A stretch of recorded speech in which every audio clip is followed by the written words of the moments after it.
It's a good day today. You know, it's an important day after the year that we've been through. The Tatanka, Wichoni, Ekikanake, they're gonna take a buffalo's life today. So that's a very emotional thing. And it's okay. It's okay to cry. It's okay to show emotion for this buffalo that, you know, we're gonna take his life today. So, thank you guys. Pidamayaya.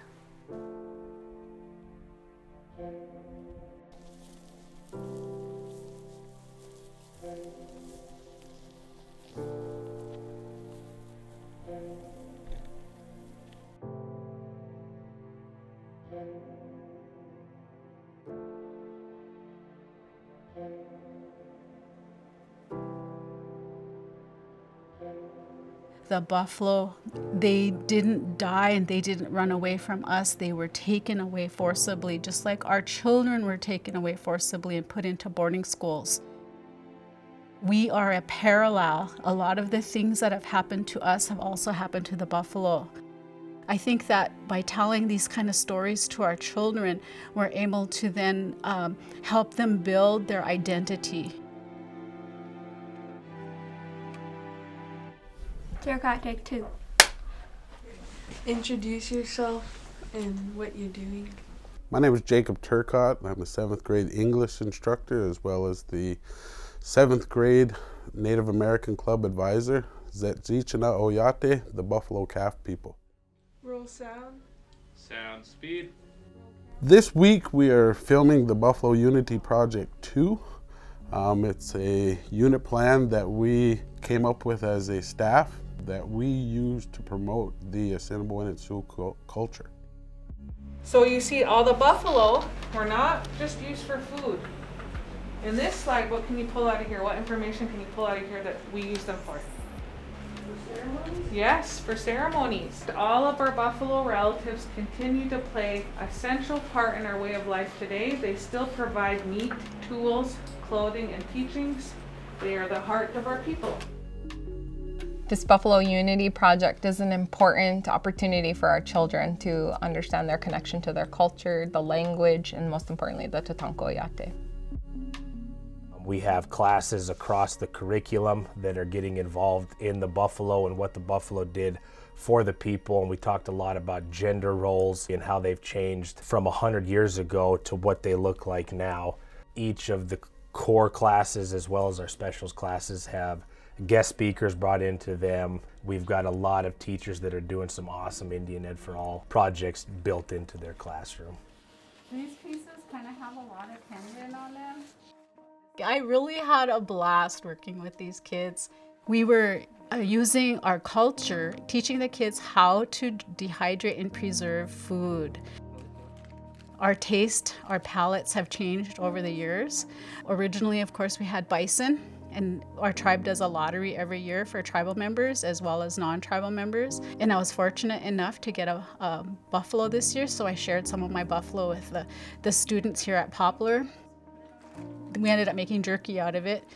And then with the rest of the meat, we made dry meat soup. This was a good activity for them to understand why we do these sorts of foods, because usually they're ceremonial. They have a reason why we make them. By doing these traditional foods and by doing ceremonial type things, it builds their self-esteem and it helps them to understand where they came from and let them know that this is passed down from generation to generation. Just giving the kids something to do that makes them proud. We need our kids to love one another, and they all need to feel like they belong. Want to tell you what happened with Buck and Hammer. Oh, we already know the story. So they were 1.5 miles away from that buffalo. They thought they're in shape.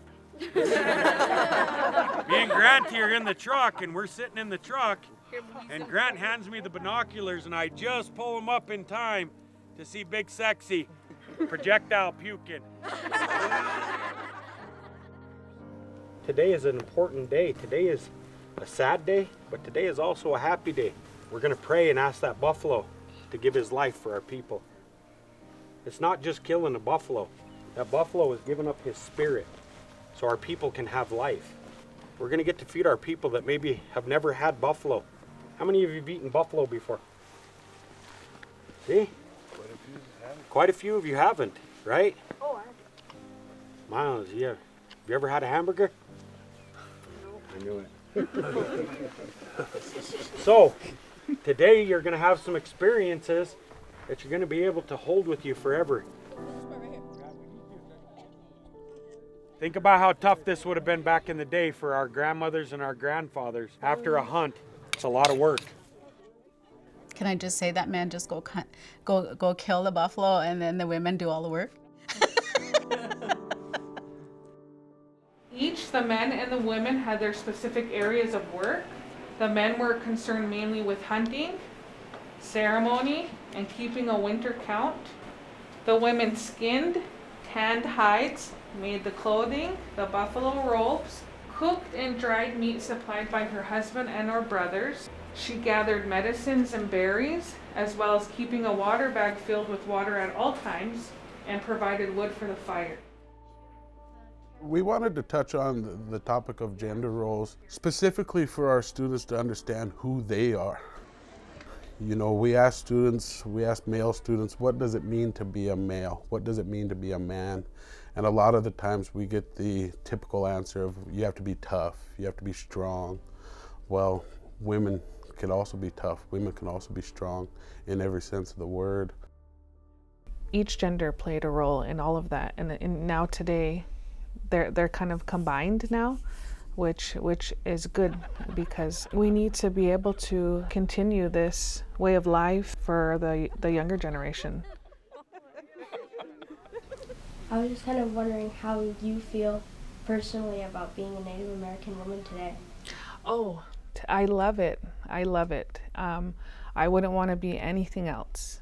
I am proud to be a Dakota woman. We're very important and we're very resilient. I just want all the younger generation, the little girls, the young women, you know, to know that it's okay to walk this way of life again, where when we won't get punished for it, we won't anything. It's okay to do this. So, yeah. Without the female, a lot of things wouldn't happen. We wouldn't be here today.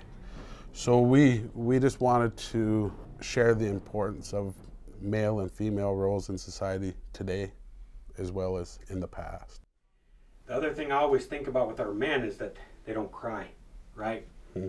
So, my question to you, when we go to shoot that buffalo on Friday, we're taking a spirit, that life is going to travel away. During this coronavirus, my brother had to send a spirit away. And so my question to you when we talk about unity is, what have these kids meant to you in your process you're in right now? Mm-hmm. This year has been a very difficult year for me as a man. I lost my son this year. The hardest thing that I've ever had to go through. But school has been my safe place. This Buffalo Unity Project has been my safe place. The students have been absolutely key in keeping me from going off the deep end. There's days that I walk into class and I cry, I fall apart. My students lend a shoulder, they pat me on the back, and they just let me know that they're here for me. Without the students, the school, and the staff, I wouldn't be here today.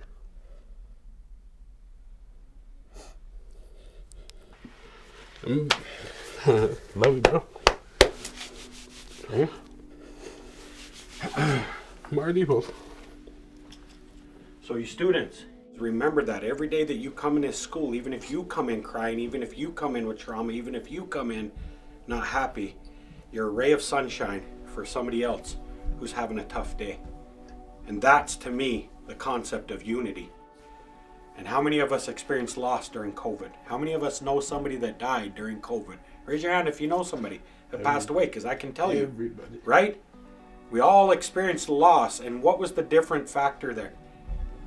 They told us we can't do our ceremonies, we can't get together, we can't hug our loved ones and say, man, I'm so sorry you lost your grandma, so sorry you lost your dad. That's not how we are as Indian people. We're right here. This is how we are. This is it right here.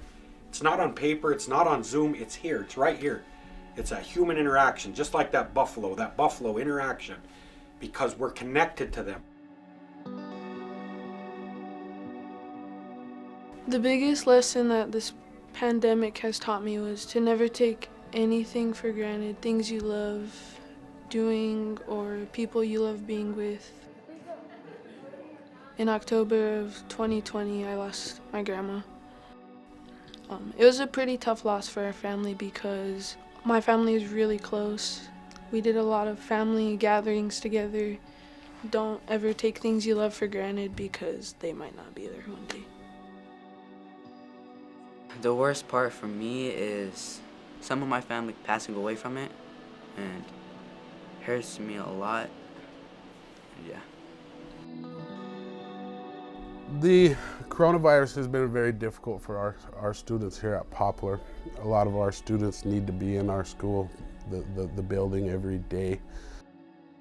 We have students here at Poplar that need the building, but need the school family as well.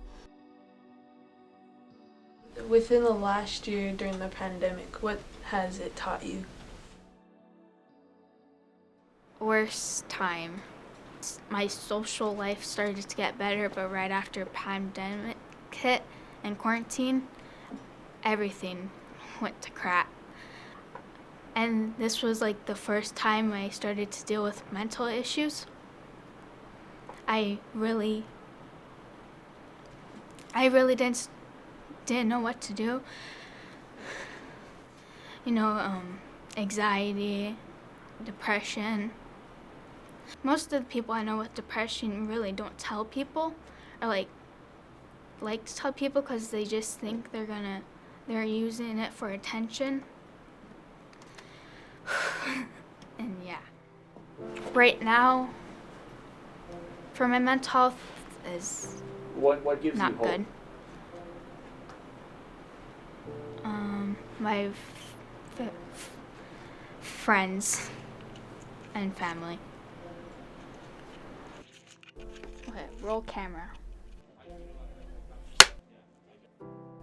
The one thing that I want our students to take away from the Buffalo Unity Project is that there's a bigger world than the Fort Peck Reservation. And I want to expose them to opportunities that they wouldn't have otherwise. And there are a lot of things that they could tap into.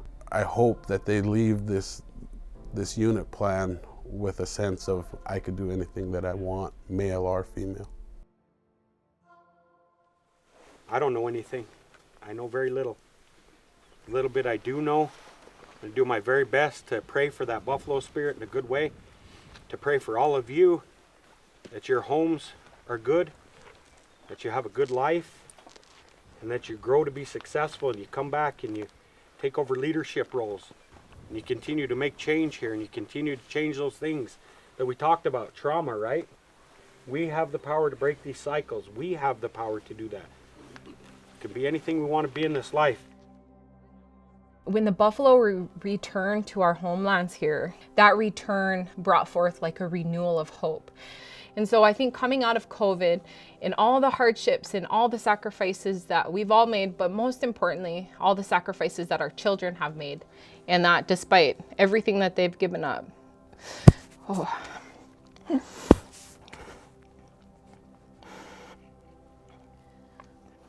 Despite all the loss, despite every hard thing that we've gone through in the past year, just like our great-grandparents and great-great-grandparents had to give up so much for us, that it'll be okay, that the buffalo signifies to us that no matter what people try to take away, no matter what coronavirus did to us and tried to take away, it can't, because we still have who we are, and who we are is inside the buffalo, and that's why that connection is important. Tatanko Yate means to us that we'll persist no matter what. Everyone has fear in their lives, so you can never say you have no fear. My mind can be as soft as a butterfly, but I could be as peaceful as a buffalo. When I drift into my imagination, I think of my problems as a storm. I think of myself as a buffalo, and I face the storm.